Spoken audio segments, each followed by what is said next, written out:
Isang binatang film na nagngangalang Hansel Chen, 28 taong gulang, ang lumipad pabalik sa Pilipinas matapos ang mahabang panahon ng paninirahan sa Amerika. Noong bata pa siya, pinalaki siya ng isang simpleng matanda na nagngangalang Lola Liling, 65 taong gulang noon, na nagtitinda ng mga halamang gamot. Si Lola Liling ang nagsumikap sa pamamagitan ng kanyang maliit na kita sa pagbebenta ng palamig at halamang gamot sa palengke upang mapag-aral ang bata. Ngayon, matagumpay na sa buhay si Hansel, ngunit may kulang sa kanyang puso, isang utang na loob na hindi pa niya nababayaran. Ang kanyang paghahanap kay Lola Liling ay puno ng mga hadlang, mula sa magulong impormasyon hanggang sa pagharap sa malupit na katotohanan ng katandaan at kahirapan ng matanda. Gayunpaman, ang kanilang muling pagkikita ay naging isang nakakaantig na tagpo na hindi lamang umantig sa puso ng mga kapitbahay, kundi nagbigay din ng inspirasyon sa marami tungkol sa kahulugan ng utang na loob, pagmamahal, at pagsisikap. Dito nagsimula ang kwento. Nang gabing iyon, sa isang simpleng apartment sa New York, nakatulala si Hansel sa bintana. Ang patak ng ulan ay humahampas sa salamin, habang mahigpit niyang hawak ang isang lumang litrato. Bagaman kumupas na ang kulay, malinaw pa ring makikita ang batang siya, at ang isang matandang babae na may suot na salakot at may mainit na ngiti. Huminga ng malalim si Hansel. Ang mga alaala ng kanyang pagkabata sa Pilipinas ay muling bumalik. Naalala pa niya noong 7 taong gulang siya, sa isang makipot na eskinita sa Quiapo, Maynila. May isang lola na araw-araw nagtutulak ng kariton ng palamig at halamang gamot habang hawak siya sa kamay. Ang lolang iyon ay si Lola Liling. Siya ang puno ng pagmamahal na naghahatid kay Hansel sa paaralan, kahit na kailangan pa niyang magtulak ng mabigat na kariton sa mahabang lakarin. Mag-aral kang mabuti, Toy. Huwag kang susuko. Ang kaalaman ang tanging yaman na dadalhin mo habang buhay. Ang malambing na Tagalog ni Lola ay laging umaalingaw-ngaw sa pandinig ni Hansel. Naalala ni Hansel noong umiiyak siya at ayaw pumasok dahil wala silang pambayad sa baon at mga proyekto. Gayunpaman, laging nakangiti si Lola Liling, hinihimas ang kanyang ulo at sinasabing, kikitain pa ang pera, pero ang pag-aaral, kailangan yan. Mas pinili pa ni Lola Liling na magtipid sa sarili niyang pagkain para lang makapasok si Hansel at magkaroon ng malinis na uniforme tulad ng ibang bata. 20 taon na ang nakalipas. Lumaki na si Hansel, nagtagumpay sa ibang bansa, at namumuhay ng marangya. Ngunit sa kanyang puso, may puwang isang utang na loob na hindi niya kailanman maialis. Nagsimulang mangilid ang luha sa mga mata ni Hansel. Bumulong siya sa sarili, kailangan kong bumalik. Kailangan kong mahanap si Lola Liling. Gusto kong personal na magpasalamat sa kanya. Bago pa magbago ang isip niya, binuksan niya ang kanyang laptop. Sa search engine, isa-isa niyang tinipa ang mga letra para maghanap ng flight ticket. Sa sandaling iyon, gumawa siya ng isang malaking desisyon. Lilipad si Hansel pabalik sa Pilipinas, sa lupang kinalakhan ng kanyang mga kwento, para sa iisang layunin, ang makita muli ang simpleng lola na nagpaaral sa kanya. Agad siyang nag-book ng pinakamaagang flight papuntang Maynila. Mabilis ang tibok ng kanyang puso, tila ba siya ay isang batang muling makikita ang nawalay na ina. Subalit, hindi inakala ni Hansel na ang kanyang pagbabalikbayan ay magdadala sa kanya sa isang kwentong mas masalimuot pa sa inaasahang muling pagkikita, isang paglalakbay na puno ng luha, lihim, at mga sorpresang hindi niya na-imagine. Sa Ninoy Aquino International Airport, buhay na buhay ang paligid. Lumabas si Hansel bitbit ang isang itim na maleta. Sinalubong agad siya ng mainit at maalinsangang hangin ng Maynila, ibang-iba sa tuyo at malamig na hangin ng New York. Saglit niyang tinitigan ang maulap na kalangitan, puno ng pananabik at kaba ang kanyang puso. Ang hakbang bang ito ay magdadala talaga sa kanya kay Lola Liling. Sumakay siya sa isang grab car patungo sa dating tinitirhan sa Quiapo. Sa daan, siksikan ang mga sasakyan at maingay ang mga makina ng jeep at motor. Gayunpaman, sa likod ng lahat ng ito, naramdaman ni Hansel ang pamilyar na pakiramdam ng home. Ang matataas na gusali ay unti-unting napalitan ng mga hilera ng lumang apartment, mga karinderya, at mga batang nagtatakbuhan sa basang kalsada matapos ang ulan. Nang marating niya ang makipot na eskinita na dati niyang pamilyar, huminto si Hansel. Ang daan ay tila mas kumipot kaysa sa kanyang alaala. Ang mga pader ng bahay ay puno na ng lumot at bakbak na pintura. Mula sa likod bahay, naririnig ang tunog ng radyo ng kapitbahay na nanonood ng balita. Dahan-dahan siyang lumapit sa lumang apartment kung saan sila dating nakatira ni Lola Liling. Ngunit laking gulat ni Hansel nang makita na ang bahay ay mas luma at sira-sira na ngayon. Ang reha sa balkonahe ay kalawangin na. Ang dating berdeng pintuan ay tila bibigay na sa kalawang at malapit ng matanggal sa hamba. Isang middle-aged na lalaki ang nakaupo sa monoblock chair sa tapat ng kapitbahay, naninigarilyo. Lumapit si Hansel at bumati gamit ang medyo baluktot na Tagalog, "Magandang hapon po, Manong. Dito pa po ba nakatira si Lola Liling?" Dahan-dahang umiling ang lalaki. "Wala na si Lola Liling dyan, iho. Bakante na yang bahay halos 5 taon na. Balitaan ko, sumama na ang pakiramdam niya kaya sumama sa malayong kamag-anak." Bumilis ang tibok ng puso ni Hansel. 5 taon. Napakatagal na pala niyang walang balita kay Lola. Sinubukan niyang pigilan ang pagkadismaya at nagtanong ulit, "Alam niyo po ba kung saan siya lumipat?"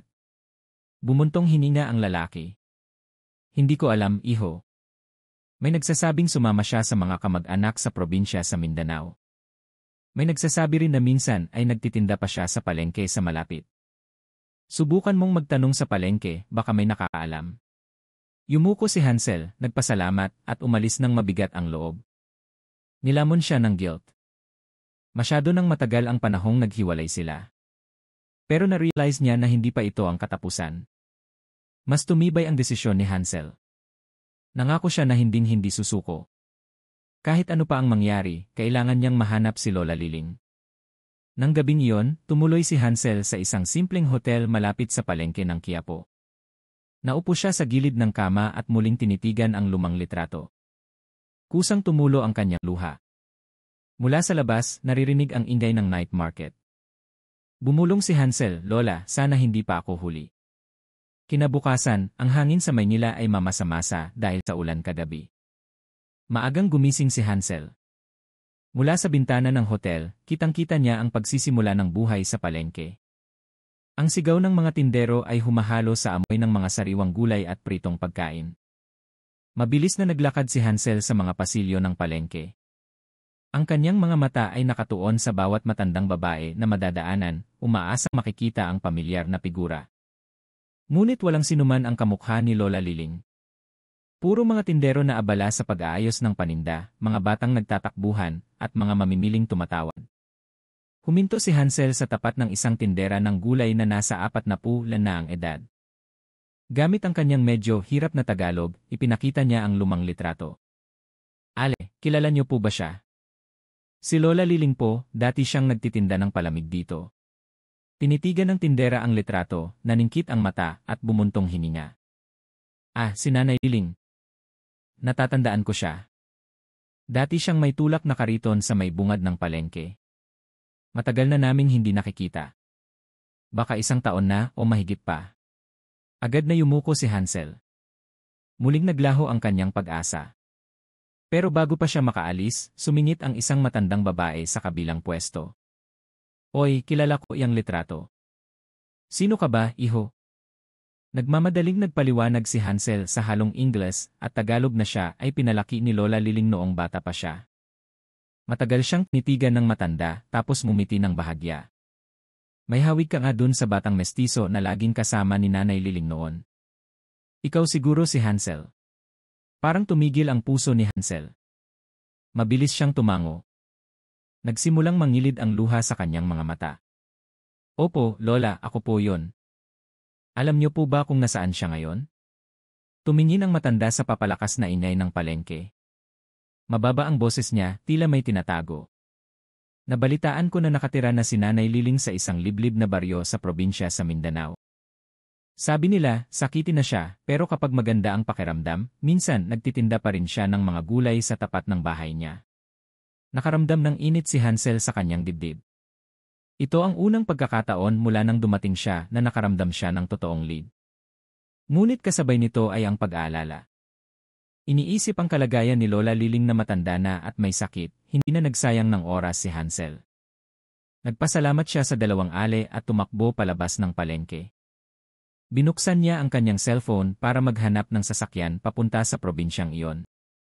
Mabilis ang tibok ng kanyang puso, puno ng pag-asa at takot. Habang papalapit siya sa sagot, lalo siyang natatakot na mawala ang taong hinahanap niya.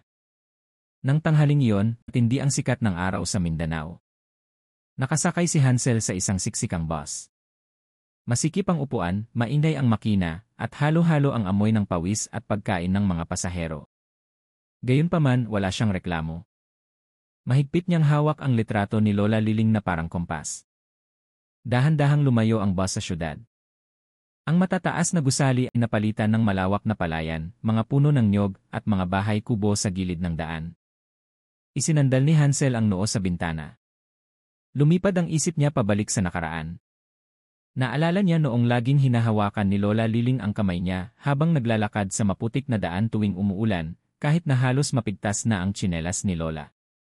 Madalas itanong ng batang Hansel, "Lola, bakit hindi tayo mag-taxi?" Nakangiting sasagot si Lola Liling, "Ang pera pang taxi, ibili na lang natin ng notebook mo, Toy." Ang simpleng sagot na iyon ay tumatarak ngayon sa puso ni Hansel. Na-realize niya na ang bawat hakbang ni Lola noon ay sakripisyong hindi niya kailanman nasuklian. Palayo ng palayo ang biyahe at naging bako-bako ang daan. Sa ilang liko, nakita ni Hansel ang mga batang nakayapak na may bitbit na lumang bag, tumatakbo papasok sa eskwela. Kumirot ang puso niya sa eksena, parang nakikita niya ang sarili niyang anino noon. Huminto ang bus sa isang maliit na terminal na napapaligiran ng sari-sari store. Tahimik ang paligid at presko ang hangin. Isang habal-habal driver ang lumapit. Sinabi ni Hansel ang pangalan ng baryo na narinig niya sa palengke. Tumango ang driver. "Malayo yun, sir, pero kaya naman." Sumakay si Hansel sa lumang motorsiklo. Ang hangin ng dapit hapon ay humampas sa kanyang mukha, dala ang amoy ng basang lupa at tunog ng mga kuliglig. Sa buong biyahe, puno ang isip niya ng mukha ni Lola Liling. Malakas pa kaya siya? Makikilala pa kaya siya?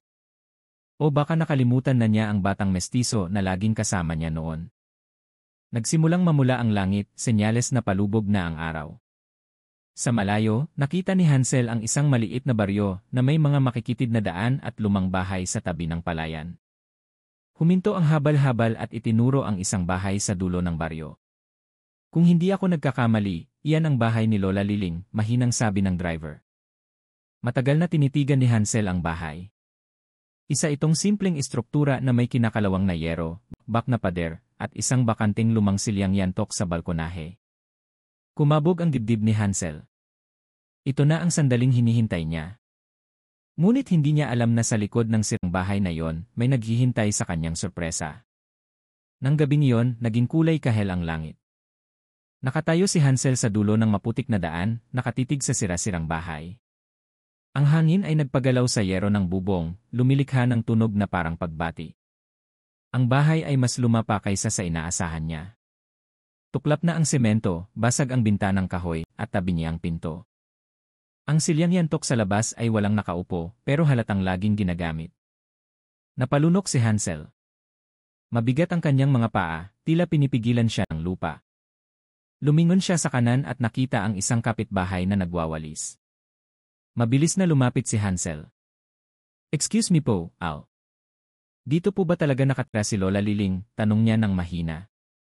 Tumigil sa pagwawalis ang babae. Ang kanyang mga mata ay maamo ngunit puno ng awa. "Iho, ito ang bahay ni Nanay Liling. Nakatira siya dyan pero madalang na siyang lumabas. Madalas masama ang pakiramdam niya." Mas lalong bumilis ang tibok ng puso ni Hansel. Ang mga salitang "masama ang pakiramdam" ay nagpasikip sa dibdib niya. Gusto niyang pumasok agad pero pinigilan siya ng takot. Paano kung hindi na siya makilala ni Lola? Paano kung huli na siya? Nagpatuloy ang babae, "Kung gusto mo siyang makita, pumasok ka na lang." Madalas nakaupo siya sa may bintana sa loob. Nanginginig na naglakad si Hansel patungo sa pinto.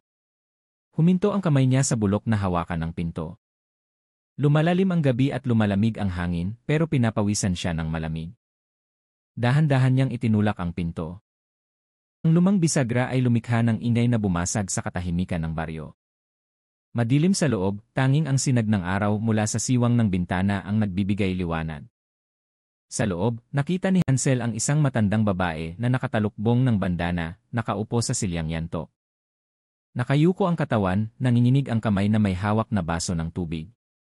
Puno ng kulubot ang mukha at blangko ang tingin sa bintana. Natigilan si Hansel. Namuo ang luha sa kanyang mga mata.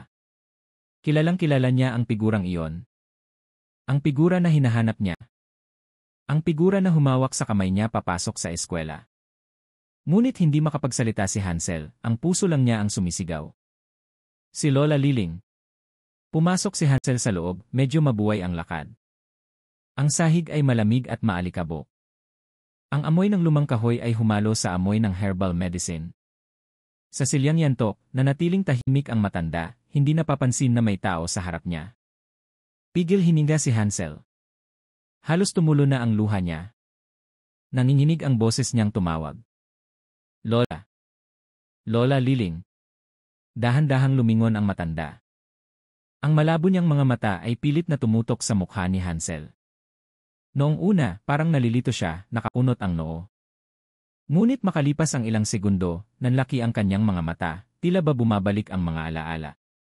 Hansel, halos pabulong na sabi niya. Agad na nanginig ang katawan ni Hansel. Ang salitang iyon, ang pangalang iyon, mula sa bibig ng babaeng pinananabikan niya. Hindi na siya nakapagpigil. Agad siyang lumuhod sa harap ni Lola Liling, hinawakan ang mga kulubot at magagaspang na kamay nito. Tuluyan nang bumuhos ang kanyang luha. Lola, ako po to, si Hansel. Yung batang pinalaki niyo. Bumalik na po ako. Bumalik na po talaga ako. Matagal siyang tinitigan ni Lola Liling at pagkatapos ay umiyak na rin ito. Paos pero puno ng init ang boses niya. Diyos ko! Ikaw nga, iho. Akala ko hindi na kita makikita. Pareho silang umiyak. Isinubsob ni Hansel ang mukha sa kandungan ni Lola, mahigpit na yakap ang mga tuhod nito. Nanginginig ang mga kamay niya, takot na baka pag bumitaw siya ay mawala ang matanda. Hinaplos ni Lola Liling ang buhok ni Hansel gamit ang mahina ngunit mapagmahal na kamay. Binuhay pa ako ng Diyos para makita kang muli. Sobrang saya ko. Lumakas ang iyak nila. Ang mga luha ay humalo sa tunog ng lumang kahoy ng bahay. Sa labas, umihip ang hangin ng gabi, tila saksi sa muling pagkikita matapos ang ilang dekada. Gayunpaman, sa likod ng mga luha, may bagay na nagpasikip lalo sa dibdib ni Hansel. Nararamdaman niya kung gaano kahina ang katawan ni Lola. Maiksi ang hininga nito, at minsan ay napuputol ang boses, tila ba hindi na nila kakampi ang oras. Mas hinigpitan ni Hansel ang yakap kay Lola Liling. Sumisigaw ang puso niya, hindi pwedeng huli na ako. Kailangan kong bayaran ang lahat ng sakripisyo niya ngayon din. Nang gabing iyon, isang maliit na ilaw ang nagbibigay liwanag sa madilim na sala ng lumang bahay. Nakaupo si Hansel sa tabi ni Lola Liling, hawak pa rin ang kamay nito. Ang huni ng mga insekto sa labas at kaluskos ng mga dahon ay lumikha ng nakakabinging katahimikan. Nagsimulang magkwento si Lola Liling sa paos na boses, nakatingin sa malayo. Alam mo ba, iho, noon, madalas akong gumising bago mag-umaga. Hindi lang para magluto ng palamig, kundi para kumita ng ekstra para sa pag-aaral mo. Inikot ko ang palengke, baryo, pati kabilang bayan para magtinda. Minsan, buong araw akong hindi kumakain, tubig lang, para lang mabuo ang matrikula mo. Yumuko si Hansel, humahagulgol. Pumapatak ang luha niya sa sahig. Bakit, Lola? Bakit niyo ginawa yun para sa akin? Wala naman po akong halaga. Mahinang tumawa si Lola Liling, hinaplos ang pisngi ni Hansel gamit ang nanginginig na daliri. Walang halaga? Hindi, iho. Ikaw ang batang ipinagkatiwala sa akin ng Diyos. Noong nakita kitang mag-isa at walang laban, alam ko na magbabago ang buhay ko. Wala akong yaman, pero hindi ko kayang makita kang walang pinag-aralan. Gusto ko lang magkaroon ka ng kinabukasan. Yun lang. Tinakpan ni Hansel ang mukha gamit ang dalawang kamay, hindi mapigilan ang iyak. Pakiramdam niya ay nadudurog ang puso niya. Ang lahat ng tagumpay niya ngayon ay walang saysay kumpara sa sakripisyo ng isang simpleng lola. Nagpatuloy si Lola Liling, humihina ang boses. Madalas akong tinatawanan noon. Sabi nila baliw ako, nag-aalaga ng batang hindi ko naman kadugo. Sabi nila nagsasayang lang ako ng pera. Pero wala akong pakialam. Dahil sa tuwing nakikita kitang nag-aaral, nakikita ko ang ngiti mo kapag natututo kang magbasa, nawawala ang lahat ng pagod ko. Tumingin si Hansel kay Lola gamit ang mugtong mga mata.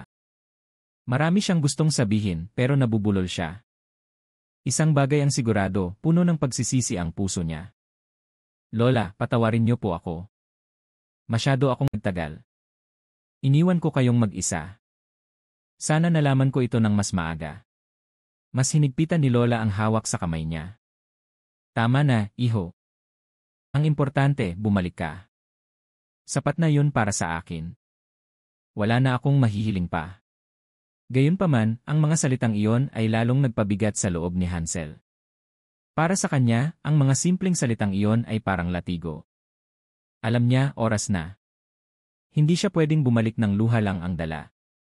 Kailangan niyang gumawa ng aksyon bago maging huli ang lahat. Kinabukasan, dahan-dahang sumikat ang araw sa silangan. Ang mainit na sinag ay tumagos sa bintana ng sirang bahay, tumama sa mukha ni Hansel. Nakaupo siya sa tabi ng papag kung saan natutulog si Lola Liling, malalim ang iniisip. Pula ang mga mata niya dahil sa puyat. Iisa lang ang desisyon sa isip niya, hindi na niya hahayaang maghirap si Lola. Lumabas si Hansel at tiningnan ang tahimik na baryo. Tumitilaok ang mga manok. May ilang magsasaka na sa bukid. Nakatingin sila kay Hansel, ang matangkad at mestisong lalaki na seryoso ang mukha. May nagbubulungan, nagtatanong kung sino siya, at may nakaalala na siya yung batang pinalaki ng matanda. Nang araw na yon, mabilis kumilos si Hansel. Pumunta siya sa bayan at umupa ng mga tao para ayusin ang bahay ni Lola Liling. Pinalitan ang butas na yero, pininturahan ang pader, at pinalitan ng bago ang sirang silyang yantok. Ang mga kapitbahay na nooy nagtataka ay tumulong na rin. Hindi nila inakala na ang batang nakikita nila noon ay babalik na may dalang tapat na puso. Nang tanghaling iyon, bumalik si Hansel na may dalang maraming groceries, bigas, ulam, gamot at bagong damit. Ibinigay niya ang lahat sa nanginginig na kamay ni Lola Liling. Naiyak ang matanda. Lola, simula ngayon, ako na ang mag-aalaga sa inyo. Hayaan niyo pong suklian ko ang lahat ng binigay niyo, kahit katiting lang. Niyakap ni Lola Liling si Hansel gamit ang mahina niyang katawan. Iho, wala akong kailangan. Makita lang kitang bumalik, busog na ang puso ko. Huwag ka nang gumastos para sa akin. Tinitigan siya ni Hansel ng malalim. Lola, lahat ng meron ako ngayon ay dahil sa inyo. Kung hindi ko kayo alagaan, walang saysay ang yaman ko. Natahimik ang mga kapitbahay na nakasaksi. May ilan na nagpunas ng luha. Hindi nila inakala na ang batang akala nila ay pabigat noon ay siya palang magdadala ng pag-asa. Pero para kay Hansel, simula pa lang ito. Alam niya na ang tunay na pagtanaw ng utang na loob ay hindi lang sa material na bagay. May mas malaki siyang plano para sa lola na nagbago ng buhay niya. Ang balita tungkol sa pagbabalik ni Hansel ay mabilis na kumalat sa buong baryo. Noong una, bulong-bulungan lang, pero nakarating ito sa isang lokal na vlogger journalist na napadaan. Isinulat niya ang kwento na may pamagat na, Phil-Am, bumalik para suklian ang kabutihan ng lola na nagpalaki sa kanya. Nag-viral ang kwento sa social media. Ang litrato ni Hansel na nakayakap kay Lola Liling sa silyang yantok ay kumalat ng husto. Bumuhos ang mga komento mula sa iba't ibang panig ng bansa, nagpapahayag ng pasasalamat, nagdarasal para sa kalusugan ni Lola, at pumupuri sa kabutihan ni Hansel. Hindi lang netizens, pati mga volunteer groups ay dumayo sa baryo. May nagbigay ng donasyon, may tumulong mag-ayos ng daan, at may nagturo sa mga bata ng libre. Lahat ay naantig sa kwento ng simpleng lola at ng kanyang ni Apo na bumalik matapos ang ilang dekada. Nagulat si Hansel sa reaksyon. Hindi niya intensyon na magpapansin. Gayunpaman, ang ginawa niya ay nagbigay lakas ng loob sa marami. Isang hapon, naglakad siya kasama ang mga bata sa palayan. Nagtatawanan sila habang tumatakbo at sumisigaw, "Kuya Hansel, turuan mo kami mag-English." Ngumiti si Hansel, puno ng init ang mga mata. Umupo siya sa ilalim ng puno ng mangga at nagturo ng mga simpleng salita. Sa di kalayuan, nakatingin si Lola Liling mula sa kanyang silya, puno ng pagmamalaki. Kusang tumulo ang luha ng matanda. Lumapit ang isang kapitbahay at tinapik si Hansel sa balikat. "Iho, alam mo ba, ang pagdating mo ay nagbago ng maraming bagay dito. Hindi lang para kay Lola Liling, kundi para sa aming lahat." Natahimik si Hansel. Narealize niya na ang paglalakbay na ito ay hindi lang tungkol sa pagbabayad ng utang na loob. May mas malaking mensahe ito, ang isang munting kabutihan, gaano man kaliit, ay maaaring mag-iwan ng markang panghabang buhay at magbigay inspirasyon sa susunod na henerasyon. Gayunpaman, sa likod ng lahat ng ito, may halong lungkot ang tingin ni Hansel kay Lola Liling. May takot pa rin sa puso niya dahil alam niyang kaunti na lang ang oras ni Lola. Kailangan niyang maging handa. Nang gabing iyon, tahimik ang baryo. Maliwanag ang buwan, iniilawan ang bahay ni Lola Liling na maayos na ngayon. Sa loob, nakaupo si Hansel sa tabi ng higaan ni Lola. Mahina ang paghinga ng matanda, pero nandoon pa rin ang mainit na ngiti. Hansel, bulong ni Lola, masaya ako na nakita kitang lumaking mabuting tao. Hindi na sayang ang paghihirap ko noon. Hinawakan ni Hansel ang kamay ni Lola ng mahigpit, tuloy-tuloy ang luha. Lola, huwag po kayong magsalita ng ganyan. Gusto ko pa kayong makasama ng matagal. Gusto ko kayong alagaan araw-araw. Tumingin si Lola Liling na may luha sa mata. Iho, ang buhay ay hindi nasusukat sa haba, kundi sa pagmamahal na iniiwan natin. Nagdala ka na ng liwanag sa marami at payapa na ako doon. Humagulgol si Hansel. Yumuko siya at hinalikan ang kamay ni Lola ng paulit-ulit. Ang mga kapitbahay sa labas ay napaluha rin, saksi sa malalim na pagmamahal ng dalawa. Ilang araw ang lumipas, ang bahay ni Lola Liling ay naging tagpuan ng mga bata sa baryo. Nagtuturo si Hansel ng pagbasa at pagsulat, gaya ng paghimok sa kanya ni Lola noon. Ang tawanan ng mga bata ay nagbigay ng bagong buhay sa maliit na baryo. Sa balkonahe, nakaupo si Lola Liling sa kanyang silyang yantok, nakangiti ng may pagmamalaki habang pinapanood ang lahat. Kahit mahina ang katawan, nagniningning ang kanyang mga mata, tila sinasabing may nagpatuloy na ng kanyang nasimulan. Lumapit si Hansel at lumuhod sa harap ni Lola. Lola, pangako ko po, ang binhi na itinanim niyo sa puso ko, palalagin ko. Aalagaan ko ang mga batang ito para magkaroon din sila ng pag-asa tulad ng binigay niyo sa akin. Dahan-dahang tumango si Lola Liling at tumingin sa langit ng dapit hapon. Ang kanyang huling ngiti ay napakapayapa. Nag-iwan ito ng init na hindi maglalaho. Nang hapong iyon, nasaksihan ng maliit na baryo ang isang simple, ngunit walang hanggang pagmamahal at pamana. Ang buhay ay isang paglalakbay na hindi mo mahuhulaan. Isang binata na nagngangalang Hansel ang muling natagpuan ang simpleng lola na nagligtas sa kanyang pagkabata. Mula sa pagsisikap ng isang tindera ng palamig, isinilang ang isang kwento ng pag-ibig, sakripisyo, at walang katumbas na pagtanaw ng utang na loob.